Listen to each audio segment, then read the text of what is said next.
Welcome to the Fantasy Cycling Podcast, featuring your hosts, Grant Gardner and John Anderson.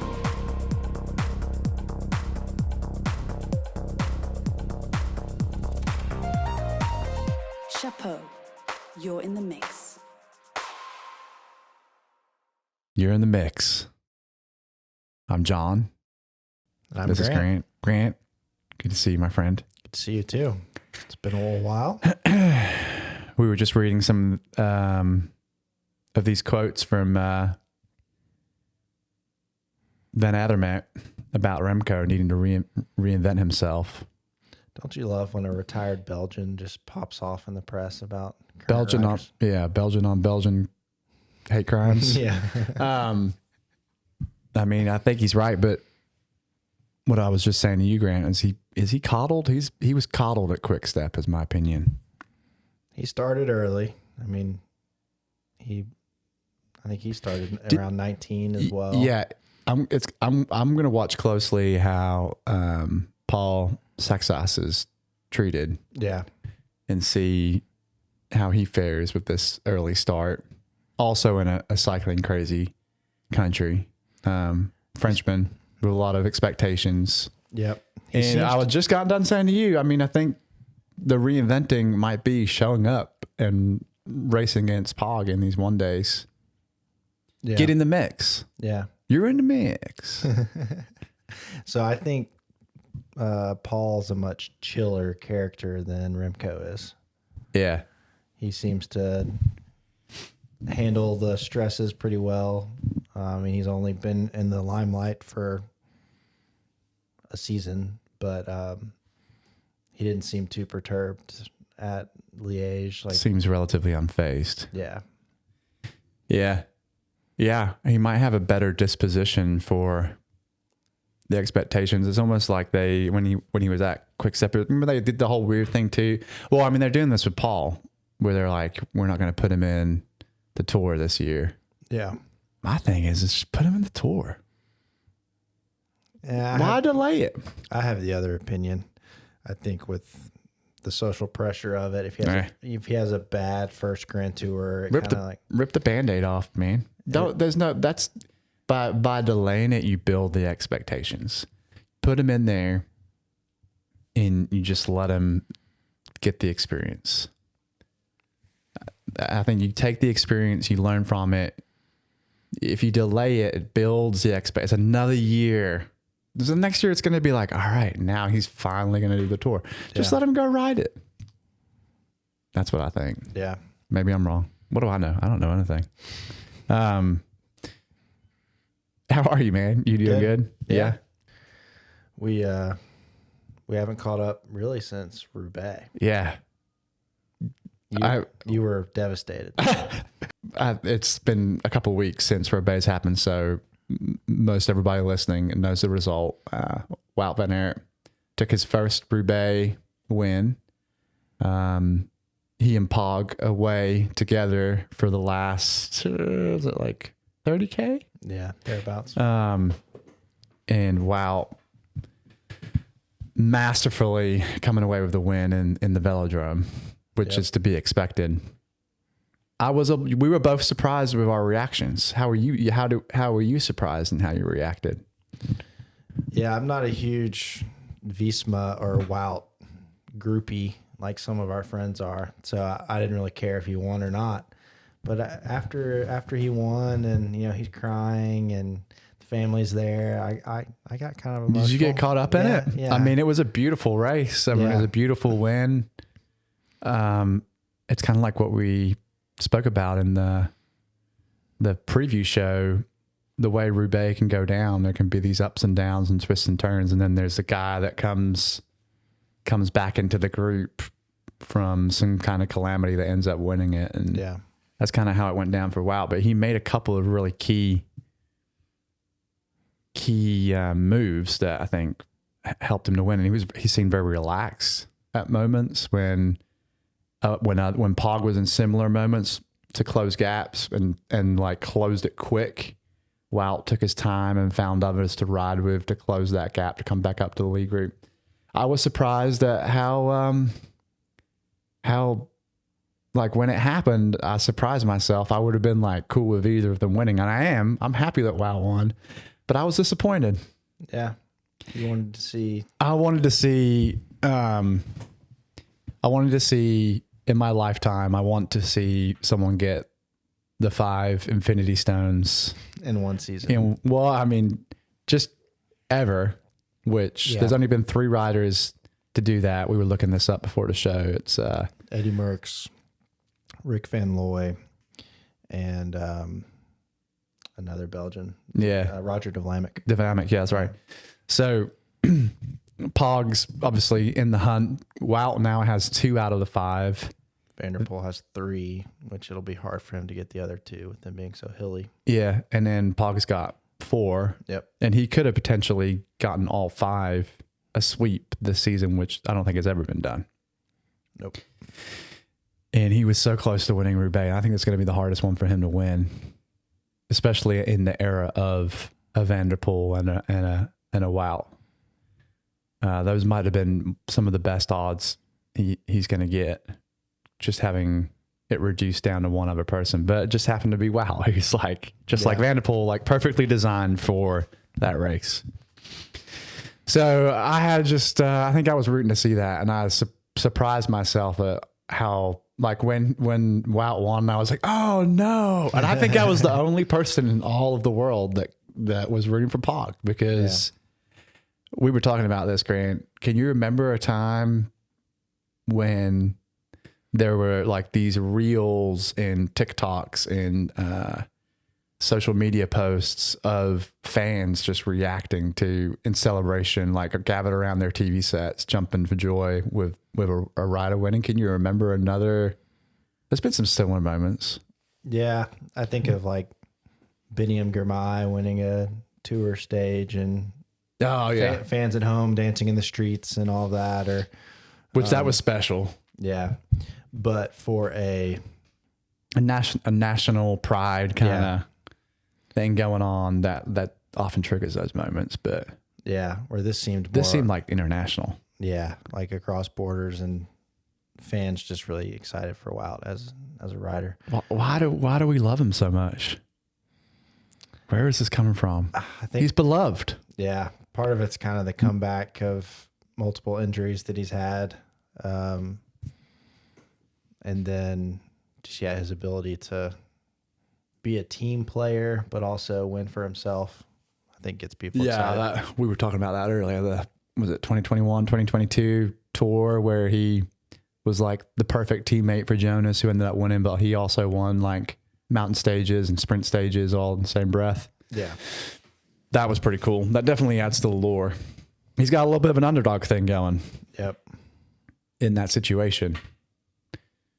Anyway, I'm sorry for rooting for Pog. I feel awkward about it. This is a safe place though, right? For sure. And he got his win. He got Liège. Do you think Pog will get Roubaix one day? I kind of think so. I kind of think he might not get it. I think that might have been his best chance. Yeah. And I wonder if he could have done a few things differently to where he could have won, but I'm not going to get into that. We've had some other racing going on, Grant. We had Liège that occurred. Yeah, we saw. What was the podium there? Pog, Pogačar, Paul Sextus, and then an interesting pick here.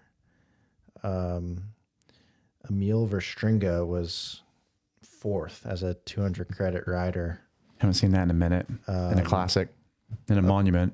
Of course, Remco was 3rd. Some interesting pre-race comments from Remco. Yes, chatting before the race, saying that Paul wasn't ready for a full monument, and he was wrong. He was. So, but yeah, Remco was 3rd. Verstringa was 4th, and then Egan Bernal 5th. Love it. Excited to see him back. He also looked good at the Tour of the Alps, and it looks like he's going to do the Giro, right? Yeah. Gregoire looking strong, and also Pello Bilbao, who has announced his retirement, dude. Yeah. My favorite rider. So going sad. off to, it's like, do you think he's going to Rivendell? Just to put his feet up and finally write that book he's been talking about writing? Off into the sunset. Scaroni, number 8, and Tobias Holland Johansson. He's had a great season. 9 spot. You know who also has looked good is Maro Schmid. Yes. And this little teammate of my dude, Decathlon is my team of the year right now. They're so cool. Leo, yeah. Bissial. He's good, man. He's only 21. He has had a good season. Let's see what other results he's had. 15th at Flesh, 2nd at Tour de Jura, 3rd at Grand Besançon Doubs in support in the other races. But yeah, he's getting his own results on the riding the coattails of Paul. Yeah. And then anything else on? Who was the best team on that? Oh, Ben Tollett was picked heavily in that race, but did not feature. But he got 13th. Yeah. Interesting that Bernal and Bilbao made it on the best team. Yeah. Would not have necessarily picked them beforehand, but Tollett on the best team as well, and Leo, and Zana. What do you know about this Emil Vestringe? Verstringa. Yeah. Is that just was it a bit of a fluke? Oh, he got 14th in 2025. Yeah, no, he's had a good run of it this season, and he looked good last year in the Ardennes Classics. So I think he's legit. I already have him starred. There you go. And then after Liège, we had the Tour of the Alps. How'd you do on that, Grant? I did pretty good. Do you want to just do a little? Yeah, victory lap. A little golf clap. A little golf clap for the guy, G. At one point, I was in the top 3, but faded. Rarefied air. Because I was lacking one rider in order to contest for the win. I finished 31st though, so my best. That's your best ever? That's not my best ever. It's my best result of the season. My best ever was 5th. Norway? At Tour of Norway. Yeah. I remember that. So I had Pelzari, Pidcock, Storer, Vlasov, Ahrensman, Tommaso Datti. He was the big. How'd you land on him? I just looked at recent results for young Italian riders, and he had a good string of results and took a flyer, and it was a good guess. And away you flew. Yep. Bernal, Rondell, and Lorenzo Finn. The disappointing one was Finn. Who let you down? Finn looked good, but he DNF'd. Crashed? I don't know if it was a crash. I think it was a crash, but yeah, the rest of the team was good. And then the folks that beat me out had this. Did they have basically the same team? They had pretty much the same team, but they had Jakob Amrazel for Bahrain Victorious. I see you've got him starred now. He was. He hadn't really had any results this season at all. And I guess these people knew ball. I don't know. What nationality was it that beat you? Was it the Portuguese? No, I think he's Slovakian. No. The players. Oh, who won? Yeah. They know ball. Oh, that's some Belgian guys up there. Who was the top team? Just do a little scan right there down the. Yeah, the best team. The only different rider we had was I had Finn and he had Marcel. Yeah. Hate to see it, but this looks like good. There are a couple guys from Belgium in there, some French, Denmark, Norway, Italy, Spanish. Okay, yeah. But a good result. Good momentum going into the first Grand Tour of the season. Grant, I'm doing very poorly. I don't know. I feel like the least worthy person to be on a podcast about fantasy cycling right now. I need to get right. The Giro usually gets me going though. You're a summer rider. I am. Once you get a Grand Tour in I'm your still in my legs, build phase right now. Well, let's. Training's not going well though. Yeah. You're not seeing the numbers you need to see. Not hitting my summer numbers.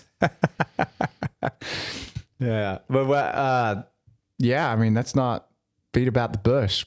I love watching the Giro. It's sort of like hope springs eternal kind of Grand Tour for me. Yes, you know you've got the Tour to look forward to and the Vuelta to not look forward to. You're just coming off of the high of the spring classic season and the Ardennes and all kinds of other things. Is there anything of note going on before we get into the Giro at Romandy? Other than Pog just smashing people? Pogacar's doing that thing he does, but Dorian Godon looks really good. Our guy. Won the prologue and then was second to Pogacar today. So I was Godon maxing. Yeah. Before it was cool. And now that he's peaking, I've faded on him. Yeah. Because he was on Decathlon before. Yeah. Now he's on Ineos. You know who I was maxing to was Stevie Williams last year. Where has he gone?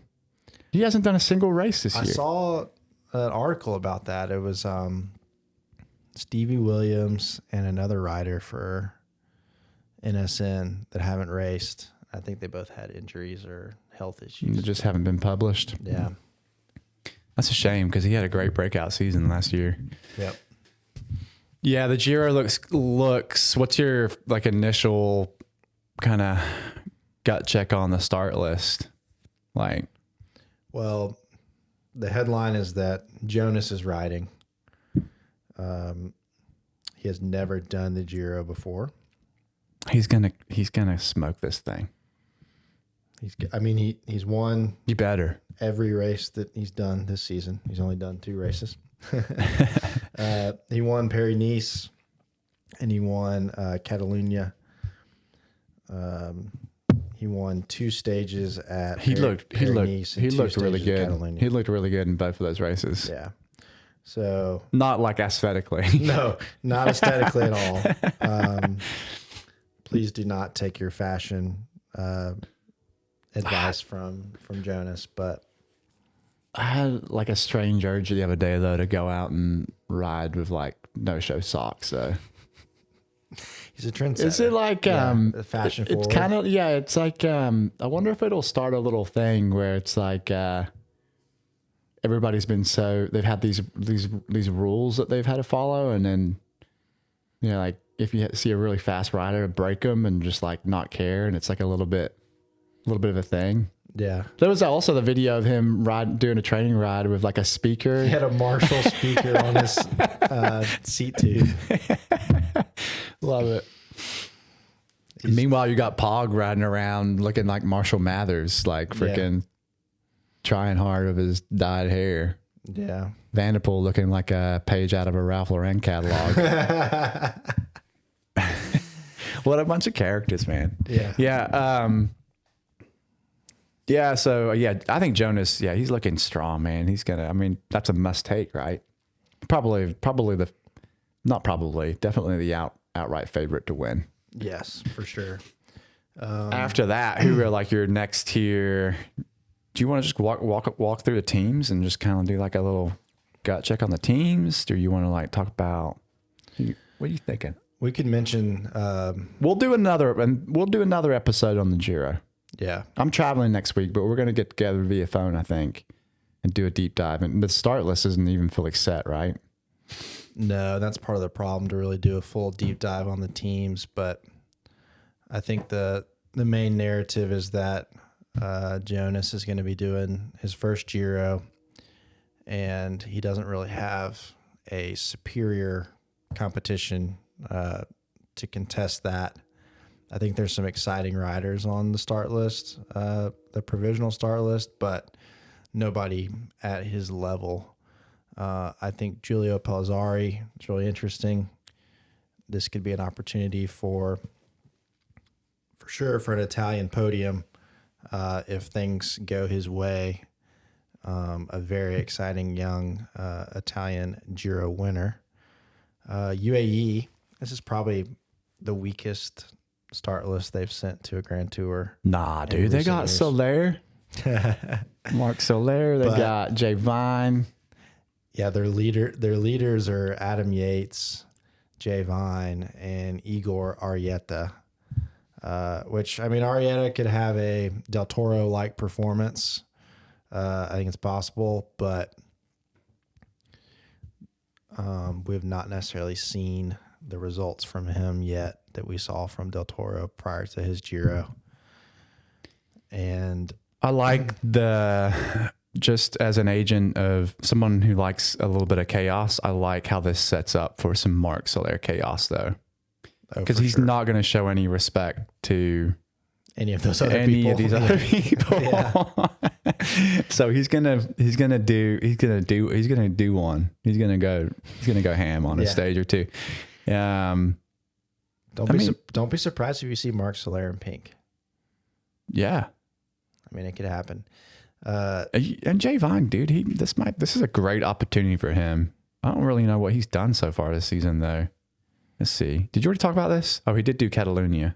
He crashed, didn't he? He crashed. DNF'd on stage 3. Did Tour Down Under and got first. Won GC.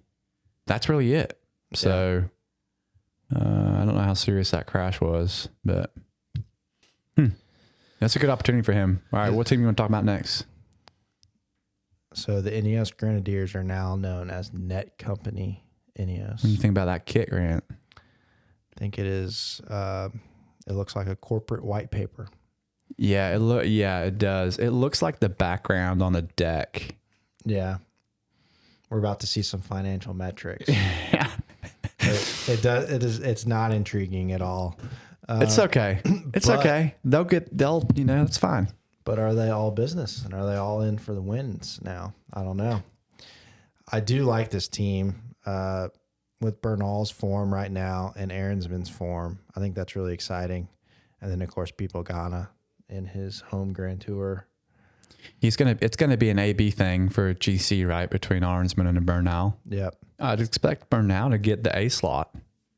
Jack Haig is a great climber. Sheffield time trial-y. Good. He'll be a good Valley Domestique. Ben Turnus, Connor Swift, a lot of experience. Filippo Ganna can also do a turn. Yep. Yeah, it could be a good team. He'll probably get the time trial. And then that young Norwegian Imbret Svistad Barsang. Sorry, I was about to move on from the roster without mentioning the Norwegian guy. Yeah. He's pretty good too. I think he's got a lot of future promise, but he's probably going to be just doing the domestique duties for this one. But did you know that Enrique Mas is still racing bikes? Did you know that? Is he doing the Giro? Yeah. Good for him. He's doing it. They got Cortina, this Garcia. could be a big opportunity for him. Yeah. A podium. Yeah. They've got a good team. Excuse me. A good team. You got a little choked up there just thinking about thinking about the potential for a Moss podium. Yeah. You don't see it too often. I get a little emotional. Or Luis Alar had a great Giro last year.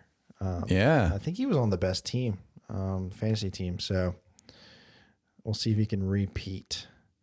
They should be dialed in. These guys need to be dialed in. Movistar needs to be dialed in for this race. This needs to be go time for them. But they're not taking a sprinter either. Is this all in for Moss? Well, Rubio's a good climber too. As Juan Pe Lopez. So I mean, it's a strong team.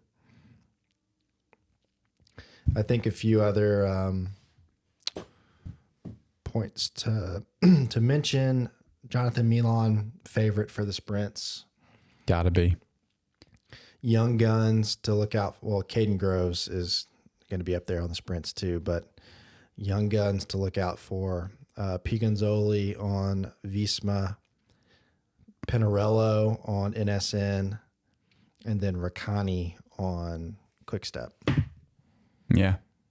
I think those guys are going to have a good Giro. They're all young Italians. Mm-hmm. Red Bull's got a good team. We can talk about the... Did you pick a team? Dude, are you stoked about the Unibet Rose Rockets? Yeah, this is a big wild card for them. They got wild poles. Yeah, they're bringing Lucas Kubis? Dylan Groenewegen, Lucas Kubis, Wout Poles.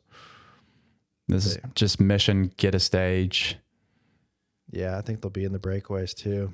Astana is taking 6 Italians. Italian maxing. Diego Ulisi, Alberto Bettiol, Davide Ballerini, potentially Lorenzo Fortunato. If he's lucky. Yep. And Harold Lopez, who's a pretty good Colombian or Ecuador climber, excuse me. Who's the best team that you see out here then? It's got to be, I guess, Visma. Yeah, Visma. I mean, they got... I like Red Bull's team. I'm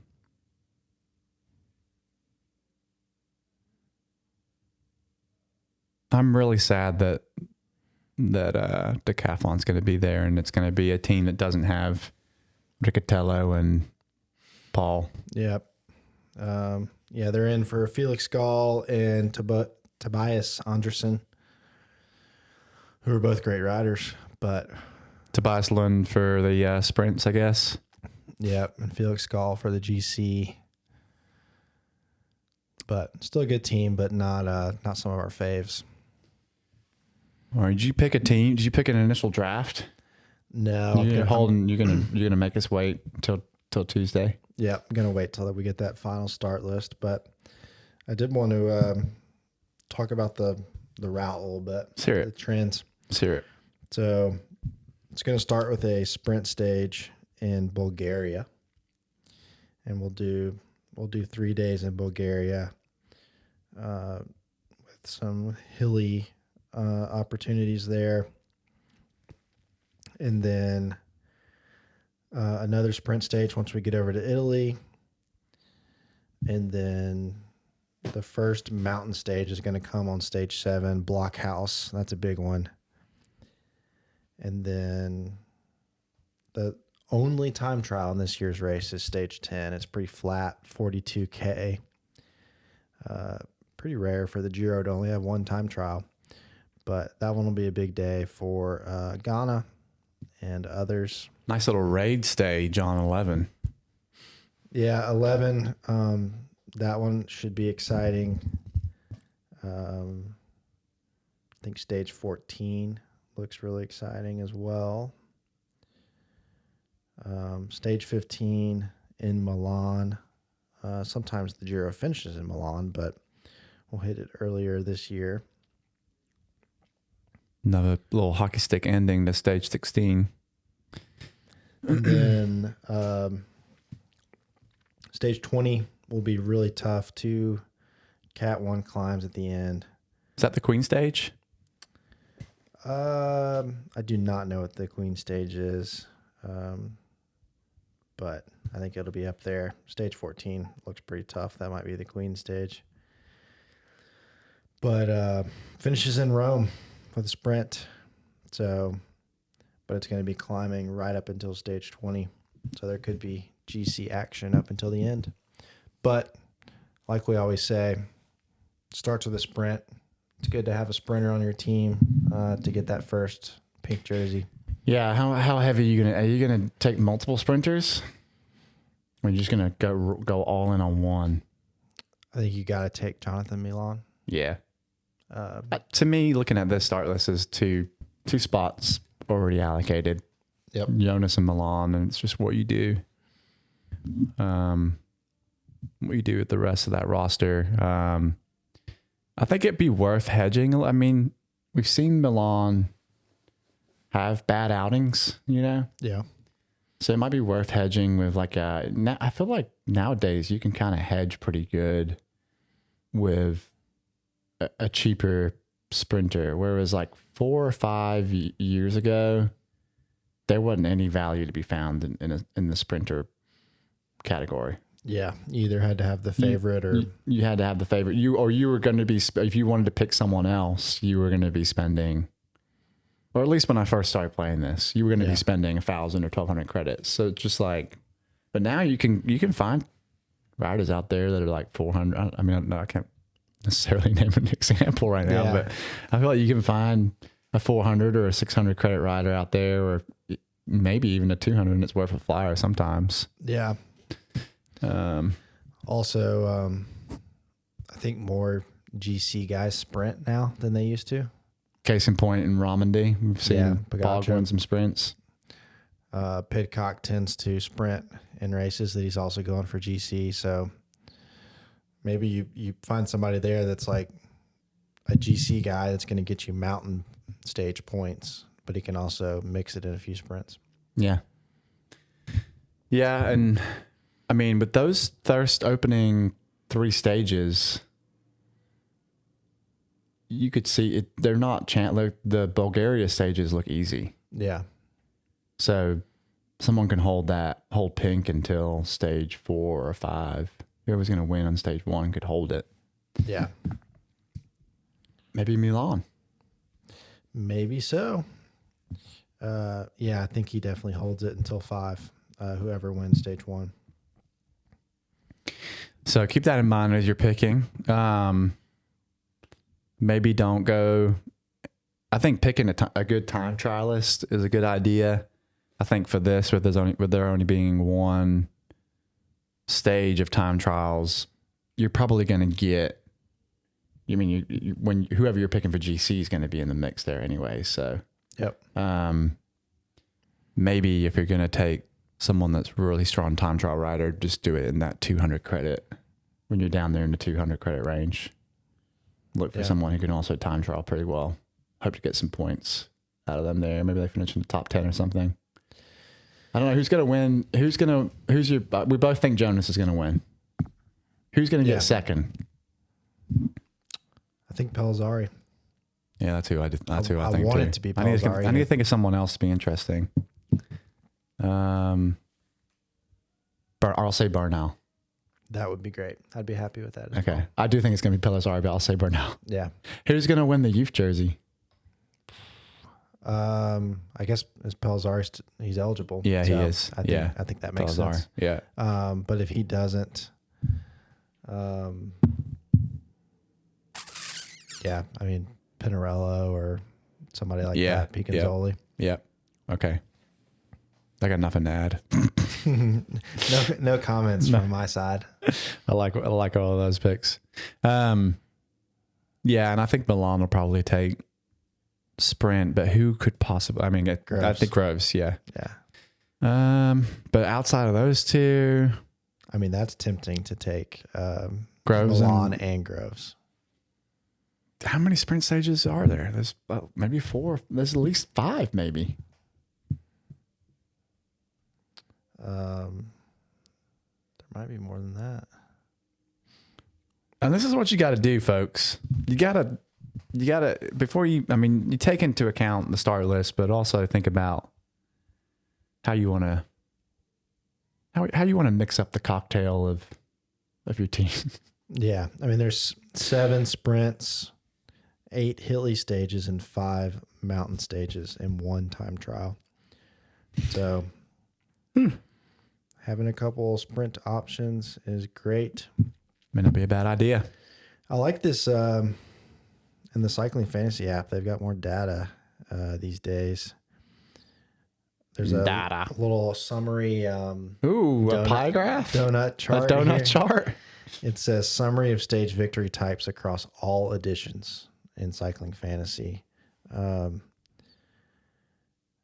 39% of Giro stages have finished in a bunch sprint, and 30% have finished in a solo victory. Huh. So Have they got anything out there for the Giro and Velo games yet? no, that one's usually a little closer to start time because they reprice for every race, Okay. which I like. I do like that. You gonna do a Velo game? I'll remind you. Thank you. Yeah, I'll put it on your Outlook. Yeah, send me an appointment. Get with Susie. Let's Yeah. put this. build Velo Games team. Stand up. Grant, enjoyed catching up with you, man. I'm really glad to hear that you're a huge Visma and Wout van Aert now. And then you're on the right side of history. I'm going to remain on the wrong side of history for the evil empire that is Pog and UAE. 5-10 years after Pog retires, everyone's going to be like, man, that was awesome. Those were the days. And they'll say, I know. Yeah. I enjoyed them. I enjoyed them a lot. All right, Grant. Talk again on Tuesday? Sounds good. Hey, give us a follow on Instagram and X. The handle Listen to FCP. We upload this audio. If you like to take it on YouTube, it is on YouTube as well. And you can find us on all the podcasting platforms. Like and subscribe. All right. Thanks for listening. See ya.